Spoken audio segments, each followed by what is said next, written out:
सवाल ये आया कि जब हम गुस्ल करते हैं तो दौराने गुस्ल जो हमारे यहाँ का तर्ज ज़िंदगी है उसमें बैतुल खला के अंदर बाथरूम के अंदर ही कपड़े लटकाए जाते हैं, तो उनके ऊपर जो छींटे पड़ते हैं तो सबसे पहले हमें ये देखना पड़ेगा कि उनके ऊपर जो छींटे पड़ रहे हैं वो कौन से पानी के पड़ रहे हैं।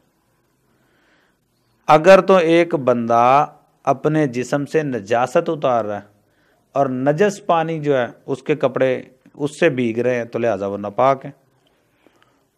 लेकिन हमारे यहाँ पर जो तर्ज ज़िंदगी है उसमें अमूमन ऐसा नहीं होता, बल्कि उसमें कपड़े काफ़ी ऊंचे लटकाए जाते हैं और बंदा जब इस्तिंजा वगैरह करता है या नजासत वगैरह जिस्म से दूर करता है तो उसके छींटे इतनी ऊपर नहीं जाते। बाकी जो बचे छींटे वो ये है कि बंदे के जिस्म से टकरा के वहाँ पे पड़ रहे हैं।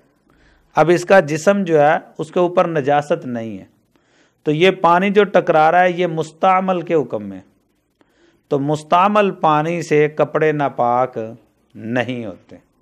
हाँ, बचाना बेहतर है। उसकी वजह उलमा ने बयान फरमाया कि जो ये पानी है ना मुस्तामल, इससे भी जहाँ तक मुमकिन हो सके कपड़ों को बचाओ, क्योंकि नबी करीम सल्लल्लाहु अलैहि वसल्लम ने फरमाया वज़ू का पानी जहाँ जहाँ पे लगता है वहाँ वहाँ से गुनाहों को अपने साथ ही बहा के ले जाता है। तो फरमाया ये जो पानी है ना ये गुनाहों से भरा हुआ है, तो लिहाजा ये गुनाहों से आलूदा पानी जो है ना हमारे कपड़ों पे नहीं लगना चाहिए।